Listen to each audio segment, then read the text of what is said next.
If I were to tell you that Miley Cyrus's massive record-shattering hit Flowers and Bruno Mars' soulful 2012 ballad When I Was Your Man have exactly 0% of their underlying musical DNA in common, you'd probably call me crazy. Oh, totally. I mean, people would think you're completely out of your mind. Right. Because, we have all heard the viral mashups on our phones. We all know the lyrics are a direct, deliberate reply. Yeah, it's impossible.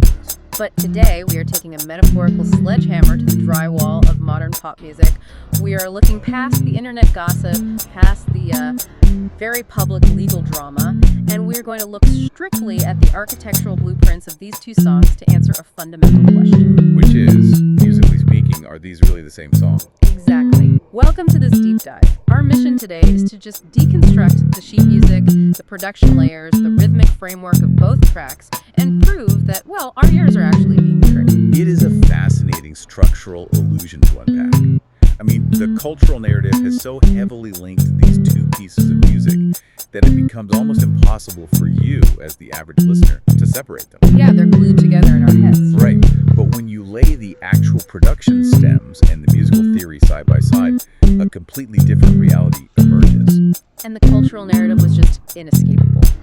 Let's set the scene for a moment, just so we're all on the same page. Yeah, take us back to January 2023. Right, so when Flowers dropped, it was an absolute juggernaut. We are talking about a track that became Spotify's fastest song in history to reach 100 million streams. Which is just wild to think about. It hit that milestone in under a week. It became this massive, unavoidable, global anthem of self-love and independence. And almost instantly, millions of listeners put the pieces together and realized it was serving as a lyrical response to the Bruno Mars track from, a decade earlier. Yeah, about a decade. And the lyrical juxtaposition is practically point by point. It's so deliberate. It really is. Back in 2012, Bruno Mars gave us this heart-wrenching, stripped-down piano ballad. He's essentially delivering a catalog of regrets. He sings, I should have bought you flowers, held your hand, should have gave you all my hours when I had the chance, take you to every party, because all you wanted to do was dance. Right, it's a very specific list of things he failed to do in the relationship. Exactly. Then Miley flips the script entirely. The chorus of Flowers goes up, I can buy myself flowers, write my name in the sand, talk to myself for hours, say things you don't understand, I can take myself dancing and I can hold my own hand. It's so clever. It is. Yeah. She answers every single specific regret he listed and reclaims those actions as ultimate acts of self-reliance. It's a brilliant songwriting. Oh, absolutely brilliant. But that brilliance has led to the elephant in the room, which is the September 2024 lawsuit. Right, which is where the conversation shifts from, pop culture appreciation to heavy legal scrutiny. Yeah, and things get messy. They do. Tempo Music Investments, which is a company that buys music rights and specifically purchased a share of the Bruno Mars song from co-writer Philip Lawrence. Well, they filed a lawsuit claiming Flowers is an unauthorized derivative work. And we have to be incredibly clear on the facts here for everyone listening. We are completely impartial on the legal outcome. We don't take sides on the legal stuff. No, not at all. We're just looking for support. Exactly. But it is vital to note that Bruno Mars himself is not a plaintiff in this lawsuit. Right, he's not suing anyone. It's the investment firm suing Miley Cyrus, her co-writers Gregory Hine and Michael Pollack, and distributors like Apple and Target. Miley's legal team has filed a motion to dismiss, and their core defense relies on a really fascinating phrase. Yeah, this phrase is everything. They claim the similarities are simply, quote, random, scattered, unprotected ideas and musical building blocks. That phrase is doing an immense amount of theoretical heavy lifting. Unprotected musical building blocks isn't just like legal jargon. It is a foundational argument about how Western music operates. What do you mean by that? Well, it suggests that the underlying tools used to build Flowers are so ubiquitous, so common, that no single artist or investment firm can claim ownership over them. Okay, I have to push back on that, though. Because anyone who has spent 5 minutes rolling on their phone has encountered the mashups. Oh, the internet mashups. You know the ones. Some clever producer has taken Miley's a cappella vocals and laid them perfectly over Bruno's piano chords, or vice versa, and the two tracks blend seamlessly. They do sound great together. Right. If I hear those two songs locking together in perfect harmony, doesn't that auditory illusion inherently prove they share the same structural DNA? How can they be completely different if they fit together like a puzzle? That is a totally fair question. But the mashup phenomenon is actually one of the most deceiving aspects of modern audio consumption. Really? Oh yeah. The fact that two songs can be mashed up beautifully absolutely does not prove they share structural DNA. We have access to incredible audio manipulation software today that can force almost any two tracks to play nicely together. Wait, like any two tracks? Pretty much. You can take completely unrelated, fundamentally opposite songs. There are famous mashups out there of the aggressive heavy metal band Slipknot blending flawlessly with the upbeat soul pop of Gnarls Barkley. Okay, that is a wild combination. Right. But if a DJ tweaks the pitch slightly and time stretches the tempo of the software, those wildly different genres suddenly sound magically cohesive. The mashup is really just applying a coat of paint over two entirely different houses to make them look like they belong in the same neighborhood. Oh, I like that analogy. So the fact that they sound good together is mostly a byproduct of modern software, not inherent musical similarity. Precisely. To really understand the separation between the lyrics and the music, we can borrow a concept from semiotics in media, which is the study of signs, symbols, and how meaning is actually constructed. Okay, let's get into the semiotics. In semiotics, meaning emerges along two distinct axes, paradigms and synonyms. Paradigms and synonyms. Think of paradigms like a wardrobe, right? A set of alternatives you can pull from to convey a certain message. Exactly. You have a paradigm of formal wear, a paradigm of athletic wear, whatever.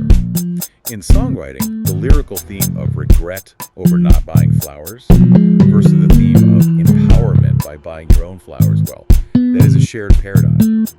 Both songs are pulling from the exact same thematic closet. They are discussing the exact same scenario. Right. They're wearing this same style of shirt, but that doesn't mean they were the same person underneath it. Ah, which brings us to the sequential arrangement. Yes. In language, the syntagm is the specific order of the words. In film, it's the sequence of the shots. In music, the syntagmatic arrangement is the precise chronological sequence of chords, the architecture of the rhythm over time, and physical tempo. So you can choose the same thematic shirt from the paradigm, but how you sequentially arrange your entire musical outfit, the syntagm, is what creates the structural identity of the song. Exactly. Miley's defense is fundamentally a semiotic argument. They're essentially saying, yes, we share a lyrical paradigm, but our musical syntagm is entirely, undeniably different. That makes total sense. So to really pull off this deep dive, we need to put our analytical headphones on and examine that syntagmatic arrangement. We have to zoom way in. Yeah, we have to look at the foundational heartbeat of both tracks, and that starts with the tempo. Tempo is the physical engine of the track. It dictates the entire physiological response a listener has to the music, and the contrast here is staggering. Let's lay out the numbers. Flowers operates at a very brisk, forward-moving 118 beats per minute, or BPM. Yep. When I Was Your Man, on the other hand, sits at a heavy, sluggish 73 BPM. That gap in tempo is huge. It places these songs in entirely different physical universes. But they do share a time signature, right? They are both in 44 time, which is often referred to as common time, with a big C on the sheet music. They are, yes. But I don't want to get bogged down in the elementary school math of 4 beats per measure. What I want to know is, how does 44 time actually manipulate the listener's emotions? Like, why did they write these in a different time signature altogether? That's a great question. Time signatures aren't just mathematical divisions. They have a built-in emotional gravity to them. Emotional gravity. Yeah. In a 44 time signature, the beats possess a specific rhythmic hierarchy. The pattern consistently falls as strong, weak, medium, weak. 1, 2, 3, 4. 1, 2, 3, 4. Right. That heavy emphasis on the first beat, followed by a secondary anchor on the third beat, creates a deep sense of grounded stability. It feels secure to the human ear. If you were to change the time signature, you would completely shatter that stability. Like putting it in 34 time, the classic waltz meter. 1, 2, 3, 1, 2, 3. Exactly. Think about the physical sensation of a waltz. The emphasis is entirely on the first beat, while the second and third beats act as a trailing fade.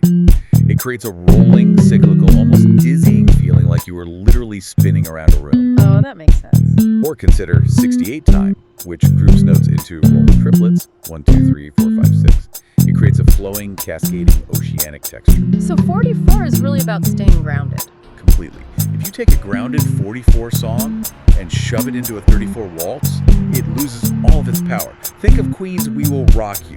It relies entirely on the 44 gravity.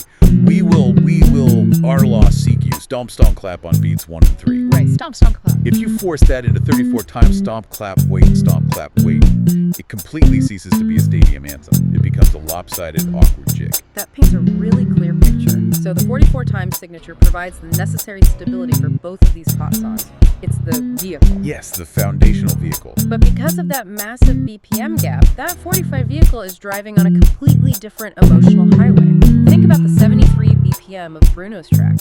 73 BPM is remarkably close to a resting human heart rate. It really is. It forces the listener into a state of physical stillness. It's like a slow, heavy, reflective trudge through the thick mud of heartbreak. Every single step is deliberate, exhausting, and painful. And that slow tempo allows the listener to sit in the empty space between the beats. And that empty space is exactly where the regret lives. Oh, wow. But then you look at the 118 BPM of Miley's track. That is nowhere near a resting heart rate. That is the tempo of moderate exercise, elevating exercise. Yeah, it completely transforms that 44 time into a brisk, empowering stride down a sunny street. It pushes the rhythm into a disco-light funk pop space that demands physical movement. Right.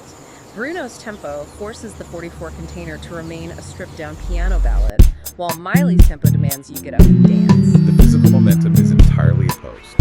And while tempo is the speed of the vehicle, to truly understand the structural divergence, we have to look at the actual road they're driving on. The chords. Exactly. We need to deconstruct the underlying harmonic foundation, the chord progressions. And this is where the legal debate gets incredibly granular and where it's super easy for our ears to deceive us. Looking at the sheet music, both songs are in the key of C major. Yep, no sharps, no flats. And both songs start their primary chord progressions with an A minor chord. They do. Now, when you hear two songs in the same key, starting on the exact same minor chord, it sounds like a smoking gun. It feels like absolute proof of copy. I get why people think that. It sounds incredibly compelling to a jury until you contextualize it within the massive scale of Western pop music history. The analogy that came to mind when researching this is cooking. Claiming these two songs are identical because they are in C major and both start with an A minor chord is exactly like claiming two different dinner recipes are stolen from each other because they both begin by sautéing onions and garlic in a pan. That is the perfect way to look at it. You cannot copyright sautéing onions because it is the foundational base of almost every savory dish in the world. Right. In the Western musical tradition, A minor is the relative minor to C major. They share the exact same key signature. As we said, neither has any sharps or flats. They are harmonic siblings. So they naturally go together. Yes. Therefore, choosing to start a slightly reflective or emotional song in the key of C major with an A minor chord is arguably one of the most ubiquitous harmonic decisions in modern history. There are tens of thousands of songs that use that exact starting point. It's just establishing a mood. Exactly. It establishes a melancholic mood before the real harmonic journey begins. The true identity of a song is almost never the first chord. It's the winding journey the chords take afterward. So let's map those journeys and see how quickly the recipes diverge. Let's look at the sheet music for Flowers. The verse moves from an A minor 7 to a C major to a G major to a C major 7. A very straightforward walk. The pre-chorus briefly touches an E dominant 7, but the chorus is where the identity really locks in. It's a slightly expanded loop, a minor 7, C, G, C major 7, a quick walk down to F major, an E dominant 7, and right back home to A minor 7. What really stands out musically about Miley's progression is how tight, controlled, and repetitive it is. It's a closed loop. It just cycles. Yeah, it never wanders far from its tonal center. And that repetition is a feature, not a bug. It creates a funky, hypnotic, inescapable groove that totally reinforces the lyrical theme of stability. I can hold my own hand, right? The chords are holding their own hand. That's a great way to put it. Now contrast that with Bruno's recipe in When I Was Your Man. The verse starts A minor, C, D minor, G, G dominant 7, C, and then a G over a B bass note. Already the movement is drastically different. It's pulling the listener downwards. And it gets far more turbulent as it goes. Look at the pre-chorus. He moves from that G over B to A minor to E minor, and then suddenly drops a B flat major chord, followed by a G suspended 4. That B flat major is the real shock to the system, isn't it? Because B flat major does not exist naturally in the key of C major. Exactly. It's a borrowed chord. A borrowed chord. Yeah, it's borrowed from parallel. It introduces a sudden, poignant shift in the harmonic level. It forces your ear to pay attention because the rules of the key have been temporarily broken. Ah, I see. And then he hits that Geesis 4, a suspending chord. Now, a suspended chord replaces the defining third note of the chord with a fourth. Wait, break that down for me. What does changing the third to a fourth actually do? Okay, so a standard major chord has a root, a third, and a fifth. The third is what tells your ear the chord is happy or sad. By replacing that third with a fourth, you remove the emotion and replace it with pure, massive tension. It is the sonic equivalent of a question mark hanging in the air, desperately waiting to resolve back down to a major chord. Oh, that is so cool. And the chorus is where Bruno's track reaches a level of emotional devastation that Miley's track completely avoids. It bounces between G, F, and C, but then the ending sequence is incredibly complex. And the ending sequence is huge. It goes from an A minor to a D dominant 7 to an F major to an F minor before finally landing back on C major. That specific sequence, D dominant 7 to F major to F minor to C major, is a masterclass in tension and release. Well, the D dominant 7 is what we call a secondary dominant, which vigorously pulls the ear in a new direction. But instead of going where you expect, it shifts to F major, which is a bright major subdominant chord. But he doesn't stay there. He instantly crushes that brightness by dropping it to an F minor chord. Which, again, is borrowed from outside the key. Right. Taking a major chord and flattening its third to make it minor right before resolving to the home key of C major. It is one of the most nostalgic, emotionally gut-wrenching harmonic moves in music. It really hits you in the chest. It mimics the physical sensation of a stomach drop during a breakup. It is the literal sound of profound regret. Wow. So to summarize the road they are driving on, Miley's track is a tight, repetitive, hypnotically stable groove. Bruno's track is a wandering, highly complex, emotionally turbulent progression filled with borrowed chords and unresolved suspensions. Completely different roads. Which totally validates Miley's team's legal defense. These are just unprotected building blocks. Chord progressions cannot be copyrighted because they are the foundational math of music. The uniqueness, the soul of the song, comes from how those foundational chords are decorated. Which naturally brings us to the decoration itself. Yes. We have the tempo driving the track, we have the chords paving the road, but how do the vocal melodies actually sit on top of all this architecture? The rhythmic complexity of the melody itself is arguably the most defining characteristic of a pop song. So let's define what we mean by melody in this context. In its simplest form, a melody is a succession of pitches and rhythm. It's the actual tune the listener hums. Right, the hummable part. And melodies generally operate using either conjunct motion, which proceeds by small sequential steps right next to each other on the scale, or disjunct motion, which proceeds by large leaps, skipping notes entirely to hit unexpectedly high or low pitches. And the choice between conjunct and disjunct motion drastically alters the psychological character of the melody. Let's look at how Miley Cyrus approaches the melody in Flowers. The structure is aggressively simple. The verses are essentially built entirely on quarter notes. We're good. We were gold. It's very regimented. Exactly. It lands squarely on the beat every single time. It relies on a steady, relentless, repetitive rhythm, and the vocal range she uses is relatively narrow and tightly controlled. She isn't doing massive vocal acrobatics. Now compare that rigid structure to Bruno Mars and When I Was Your Man.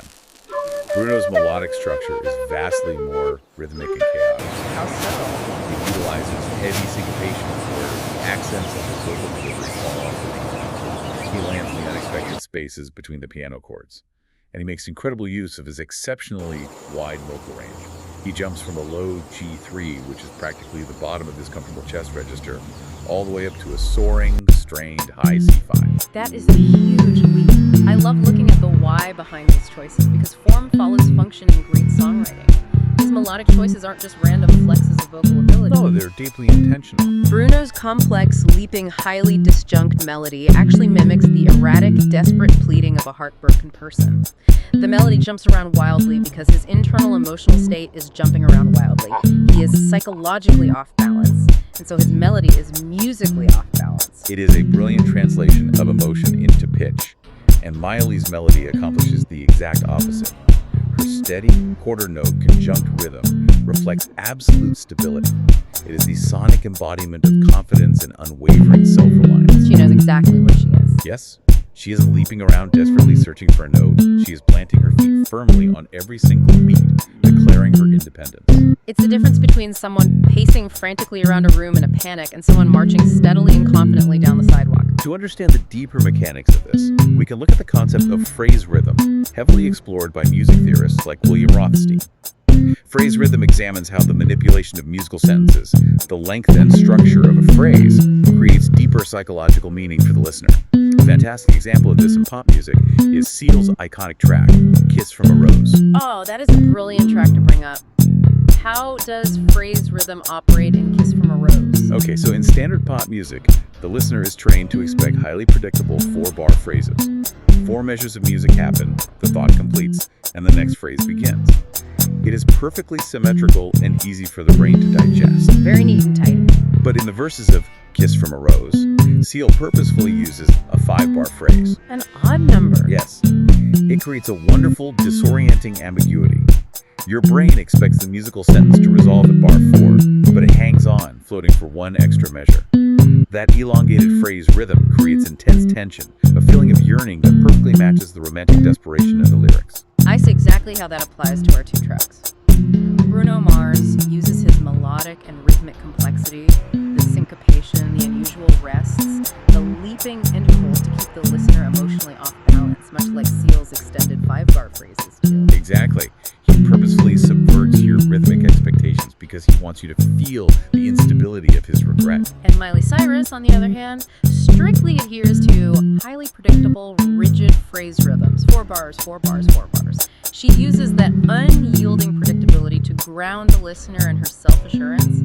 The rhythm itself is a psychological cue telling your brain, I am fine, I am completely stable. It's structural confidence. But I have to ask the obvious question here. Okay. If Miley's melody is so much simpler, so much more rigid, and so much more predictable, does that make Flowers a lesser song? Is it musically inferior to Bruno's complex wandering ballad? That is a debate music critics love to have, but from a pure pop architecture standpoint, the answer is absolutely not. In pop music, simplicity is a weapon. A weapon, I love that phrasing. It truly is. To craft a melody that is mathematically simple, relentlessly repetitive, yet somehow not boring, is incredibly difficult to achieve.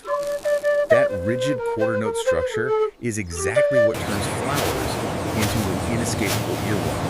It's the reason the song gets stuck in your head while you are walking your dog, or taking a shower, or driving to work. It lowers the cognitive load. Exactly. It requires significantly less cognitive load for the human brain to remember and reproduce that conjunct melody, which is why millions of people globally can effortlessly sing along to it after hearing it just once. Bruno's song is a vocal masterclass. You watch it in awe, appreciating the immense skill.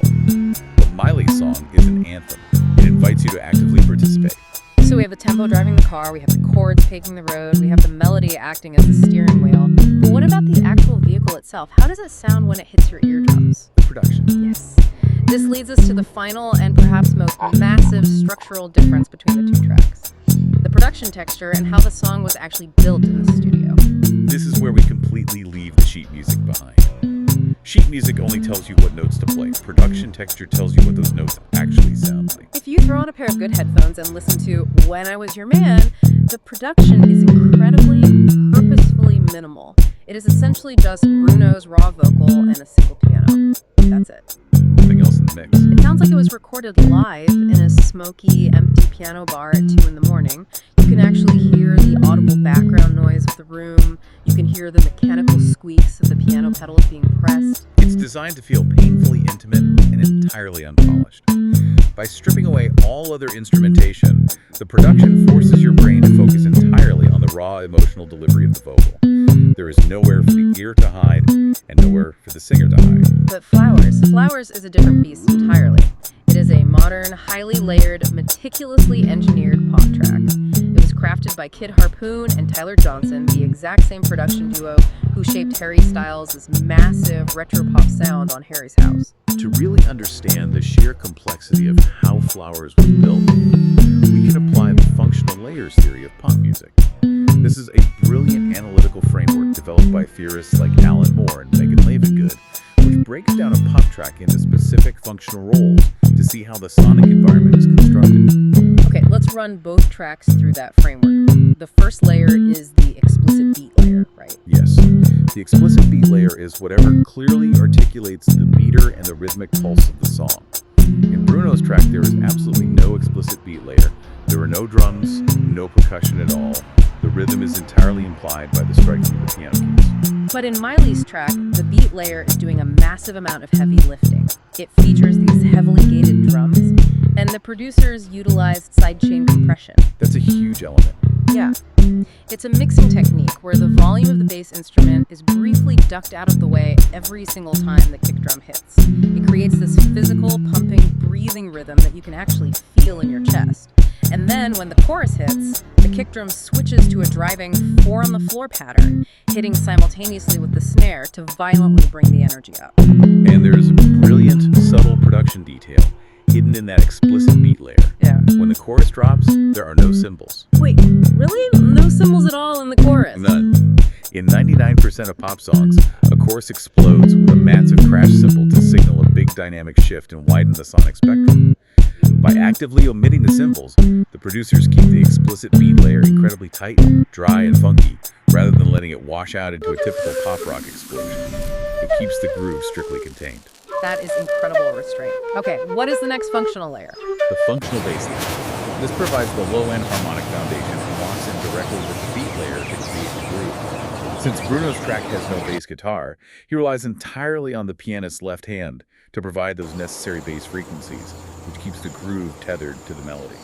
Miley, on the other hand, uses a highly curated live bass guitar line. And I love this detail from the production sources. The bass line in Flowers was not just a guy playing straight through the song. It was comped together, meaning spliced and edited syllable by syllable from up to 39 different takes. 39 distinct takes to build one bass line. Think about that. Yes. The producers had the bassist play the track over and over, and then they meticulously sliced the absolute best individual notes and slides from 39 different performances to engineer the absolute perfect laid-back human feel. They didn't want the stiffness of a programmed synthesizer, but they wanted a level of perfection that a human can't actually play in a single run. They engineered a hyper-perfect human performance. That level of meticulous construction leads perfectly to the third layer, the harmonic filler layer. This is the instrumentation that thickens the sonic texture and provides the harmonic context around the vocal. In Flowers, this layer is doing so much atmospheric work. They use a whirly electric piano to give it some bite. They have electric guitars doing these little staccato funk licks in the background. But the absolute centerpiece of the harmonic filler is a brilliant, lush string section. Those strings are amazing. Right. And they didn't just record clean strings. They pushed the string recording through a digital simulation of a vintage 1970s Neve hardware preamp. They specifically put the software in mic mode and dialed back the output pad by 20 decibels. Now, for the listeners who aren't audio engineers, why would a producer go to all that highly technical trouble just to process a string section? To give it a classic retro analog saturation. When you overdrive those simulated vintage preamps, it mimics the sound of old magnetic tape and vintage mixing consoles. It literally adds harmonic distortion to the audio signal. It gives the strings that warm, fuzzy, classic disco sound, fundamentally altering the texture of the harmonic filler layer. Which brings us to the final and most playful functional layer, the novelty layer. This layer works in opposition to the main melody, offering little bursts of ear candy and interjections to keep the listener's brain engaged. Miley's track is absolutely stuffed with novelty layer elements. If you listen closely in the verses, there is this chopped, heavily filtered glass percussion sound ticking away rhythmically in the background. It's super subtle, but it's there. And my absolute favorite part, right before the massive chorus drops, there is a reverse string swell that acts like a sonic vacuum. It literally sucks you into the hook, building immense subliminal tension right before the beat hits. So when we put all these layers together, the gated beat, the comp bass, the saturated harmonic filler, the reverse novelty sounds, we see a stark, undeniable contrast in musical architecture. Bruno's track is a singular, isolated, organic performance. Miley's track is a meticulously engineered, highly complex sonic level. What I find so fascinating about this is the result it achieves. Flowers manages to evoke a deeply nostalgic, classic 1970s feel. It constantly reminds people of Gloria Gaynor's disco anthem, I Will Survive, but it doesn't achieve that nostalgic feel by actually using old, simple song structures. It achieves a 1970s feel through incredibly modern, complex, computer-based production techniques that simulate the flaws of older hardware. It's essentially a highly advanced modern robot wearing a meticulously tailored vintage 70s suit. That is a brilliant visual, and this brings up a really compelling point about how our brains actually process these graphic textures. They're fascinating to us as studies of music perception. specifically research published in Nature Communications that explores generative music models and brain activity. Oh, this sounds deep. It is. The research shows that our neural networks process musical context in highly structured hierarchies. Okay, break that down. How does a study on neural networks apply to the listener sitting in their car hearing Flowers on the radio? The study demonstrated that the human brain relies on deeper, significantly more complex neural layers to decode what researchers call disentangled and contextual musical features. Disentangled features, so the layers we just talked about. Exactly. The rich, meticulously separated functional layers in Flowers, the ducking-gated drums, the perfectly comped 39-take bass, the analog saturated strings, the reverse novelty sounds, they provide massive, highly distinct contextual cues. The brain's deeper neural networks eagerly latch onto these distinct, disentangled layers. Processing the song is a complex, multifaceted sensory environment. It makes Flowers a masterpiece of modern audio engineering because it vigorously stimulates the brain's pattern recognition centers. Wow, so Flowers literally lights up the brain's structural pattern-seeking networks because the functional layers are so distinct and meticulously crafted. Precisely. It gives the brain a lot of sophisticated architecture to explore. Whereas Bruno's track, by aggressively stripping all of that context away and leaving only the piano and the voice, forces the brain to process the music entirely differently. Because there aren't multiple layers to track. Exactly. Without an explicit beat layer to track or a novelty layer to decode, the listener's attention cannot be distributed. It is funneled entirely, forcefully, into the raw acoustic delivery of the vocal. It bypasses the complex, multi-layered processing centers and hits a much more direct, emotionally resonant pathway. So, to circle back to our original mission today, let's look at what we've unpacked for you. We started by acknowledging the paradigm. There is absolutely no denying that the lyrics of Flowers are a brilliant, direct, purposeful nod to the regrets expressed in When I Was Your Man. They share the same thematic wardrobe. But structurally, chronologically, and syntagmatically, they are absolute strangers. Flowers is a brisk, 118 BPM, highly layered, rhythmically predictable, perfectly stable, 4 on the floor, major key pop anthem built on a tight looping, funky chord progression. When I Was Your Man is a sluggish 73 BPM, complexly chorded, rhythmically erratic, emotionally unstable, desperately yearning, isolated piano ballad utilizing borrowed chords to devastating effect. They're built with completely different musical architecture, using entirely different engineering techniques to elicit fundamentally different physiological responses. And I think it's important to remind everyone that analyzing music this way, taking that sledgehammer to the drywall, looking at the studs, tracing the wiring, and studying the foundation, it doesn't ruin the magic of the song. For me, at least, it actually deepens the appreciation. It shows us how producers, songwriters, and artists act as master emotional architects. They build these invisible, highly calculated sonic houses that we, the listeners, seamlessly and emotionally live inside. It really is a profound form of emotional engineering. But, unpacking all of this objective structural truth leaves us with a rather profound puzzle to chew on. I love a good puzzle. What are we left with? Think about the implications of this. If an artificial intelligence analyzes these two songs, if a machine looks purely objectively at the tempo, the BPM, the time signature, the conjunct versus disjunct melodies, the chord progressions, the phrase rhythm, and the functional layers, the AI will determine that their sheet music and structural DNA are entirely unequivocally different. Right. An objective machine would say they have 0% in common. Exactly. Yet, despite that unassailable objective musical truth, millions of human listeners immediately, instinctively felt that these two songs were intimately and undeniably connected the very first time they heard them. So where does the true identity of a song actually live? Does it live in the objective ink of the sheet music, the cold math of the chords and the tempo? Or does the identity of a song live entirely in the subjective, culturally wired, deeply associative memory of the listener? Does the song live in the studs? Or does it live entirely in the paint? That is something to think about the next time you catch yourself singing along in the shower.